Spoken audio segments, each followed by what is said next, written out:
Good evening. My name is Father Rayappa. I'm going to talk on the year of mercy. Year of mercy. So, mercy is a important emotion in humans. Also in chimpanzees there is mercy. You can find mercy. In all the apes, they are capable of expressing mercy towards other. Look at the creatures here.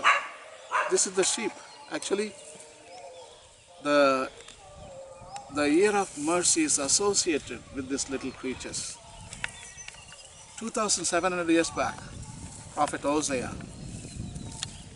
Prophet Amos, Prophet Isaiah, Prophet Jeremiah, they all talked about these little creatures. These little creatures were sacrificed for God and for food and for forgiveness. These little creatures.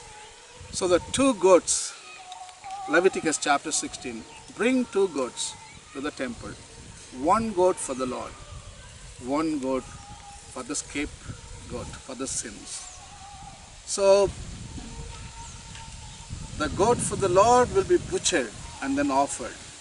But the other goat, Aaron, the high priest, will transfer the human sins onto the goat, and the goat will be released in the desert, and the wild animals will kill the goat and eat it. So human sins are forgiven. So that is what Leviticus chapter 16.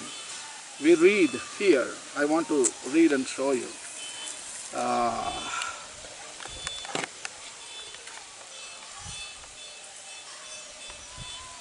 He shall take the two goats and set them before the Lord at the entrance of the tent of meeting. And Aaron shall cast lots on the two goats, one lot for the Lord and the other lot for Azazel, or desert. Aaron shall present the goat on which the lot fell for the Lord, and offer it as a sin offering. But the goat on which the lot fell for Azazel shall be presented alive before the Lord to make atonement over it, that it may be sent away into the wilderness to Azazel. So it's very clear, two goats. So I think the prophets like Hosea and Amos and Isaiah and Jeremiah, they confronted this kind of temple sacrifices. In fact, Hosea chapter 6, verse 6, he states that it is not the sacrifice, it is the mercy. It is the mercy. So, prophets talked against the animal sacrifice. So, in fact, the emotion called mercy has evolved in connection with these little creatures, animals, with animal sacrifice. So, 700 years before Jesus Christ, Hosea, and then before him Amos, Isaiah, Jeremiah, all talked about it. Even at the same time in Mauryan Empire, Chandragupta, Arthashastra, Chanakya, he writes beautiful, defending animals. And Asoka in his edicts, he writes that animal sacrifice is banned in his Mauryan Empire. Even the catching of the fish is banned. And even the temple celebrations are banned, because religion sanctions this kind of evil. Because Leviticus chapter 16 says that means you can abuse goats, even today. So Jesus comes and he asks the question, why? That is not right. I mean, for your atonement of the sins, what is the connection? Goat. Where does goat come? I mean, for human sins, only humans have to atone. So the festival of Yom Kippur, the Day of Atonement, it was called. And these goats were sacrificed. Jesus is questioning them. No, no, no. And also he reiterates the same axiom of Hosea. It is not the sacrifice, it is mercy. So Jesus showed mercy. He asked his disciples not to catch fish. And he took the sheep and put on his shoulders and told, I am the good shepherd. I give my life to you, and I will never take your life. In fact, 4,000 years of Pascha celebration, roasted lamb, bitter herbs. Even today it is celebrated gloriously. Roasted lamb, bitter herbs. But Jesus asked, what connection is there? Where does roasted lamb and bitter herbs come? The liberation of Israel from Egypt. Why you celebrate even today? So he says, I don't want to celebrate. So he celebrates with bread and wine, with vegetarian diet. I don't want roasted lamb, bitter herbs. Give me bread and wine. Jesus was so compassionate when he liberated animals from the temple, the goats and sheep, because the next day was Passover, and those animals would have been on the table and plate. They would have been ended up in stomach. But Jesus liberated. So it is not sacrifice, it is mercy. Mercy is much more valuable than any prayer or any ritual or any religious celebration. So I think the year of mercy is very important, and we need to know the history of the evolution of mercy. So this is what I found in my research. For the past 4,000 years, talking about mercy towards animal sacrifice. Stop the animal sacrifice was very intent. Especially it was very strong some 2,800 years back in the time of Hosea. I'm talking about 800 years before Christ. And in fact, Zoroaster, the founder of Parsi religion in Avesta, that is the holy book of the Zoroastrians, and he talks about banning animal sacrifice, and he talks about mercy, compassion. He talks about compassionate Aura Mazda, the compassionate, merciful God. And sometimes we make mistake through temptations. Hariman, that is the devil. So the good force and the evil force. So ultimately good force will win. The good force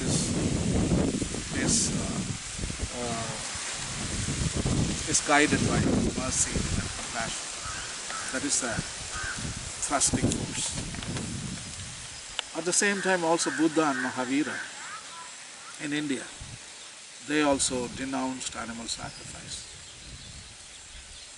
Actually, Rig Veda, there is a elaborate description of animal sacrifices. There is one sacrifice was celebrated elaborately, that is Ashwamedha Yajna.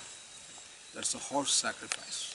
That was the greatest event in every king's life. But Asoka, he didn't do that. He didn't do that.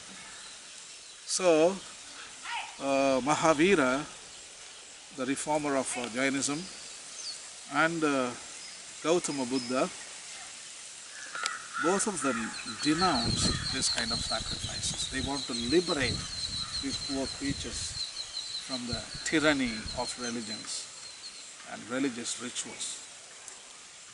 So today, as we celebrate Year of Mercy, let us understand this concept of mercy, how it evolved in the history of humanity.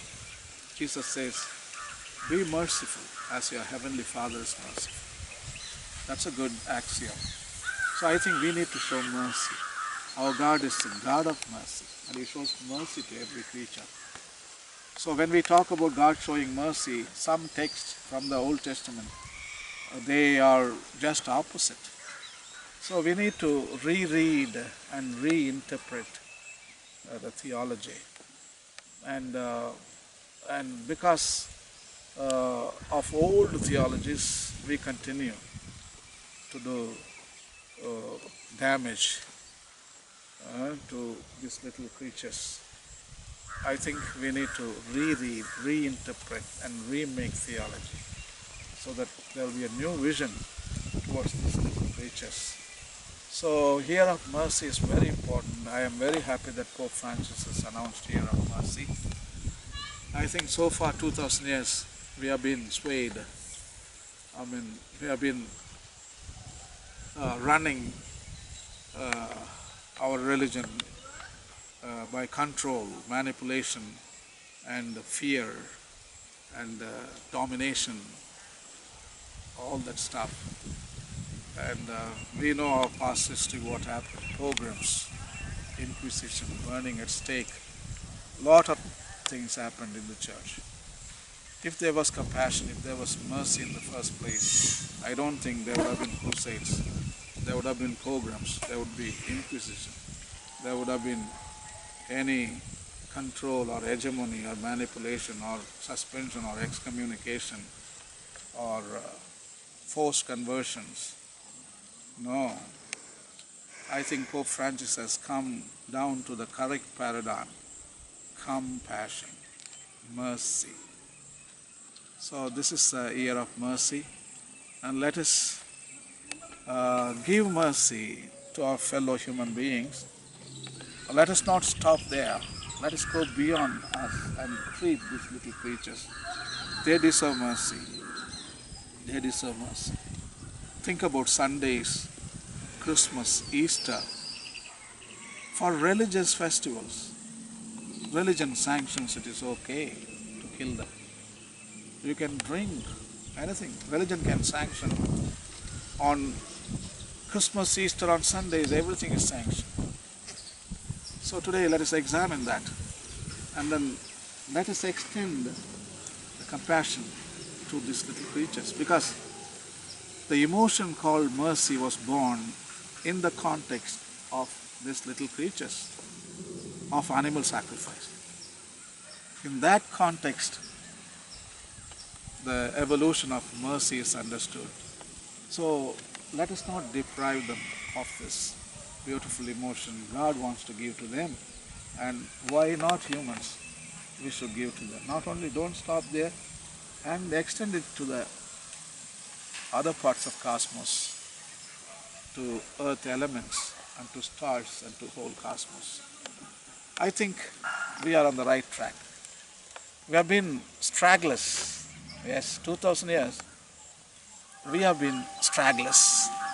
Our leadership was lost and our leaders were stragglers.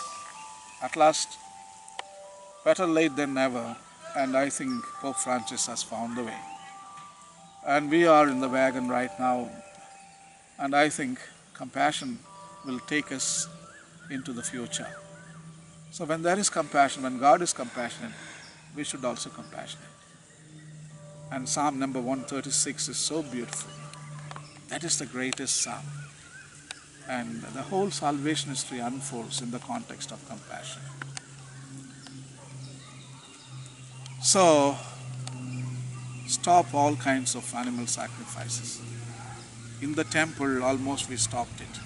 But at homes, still continues. At homes, animal sacrifice. Think about it. Is it right? They need absolute compassion. So let us examine our own eating habits, and during this year at least. 2017, all right, you can go back to old customs. At least this year, let us diminish our intake of meat, and also let us stop abuse of our creatures. And I wish you all a very happy year of mercy, and I thank Pope Francis for introducing this wonderful Jubilee year for the benefit of people, for the benefit of these little creatures, for the benefit for all the cosmos. And happy year of mercy, and thank you, and God bless.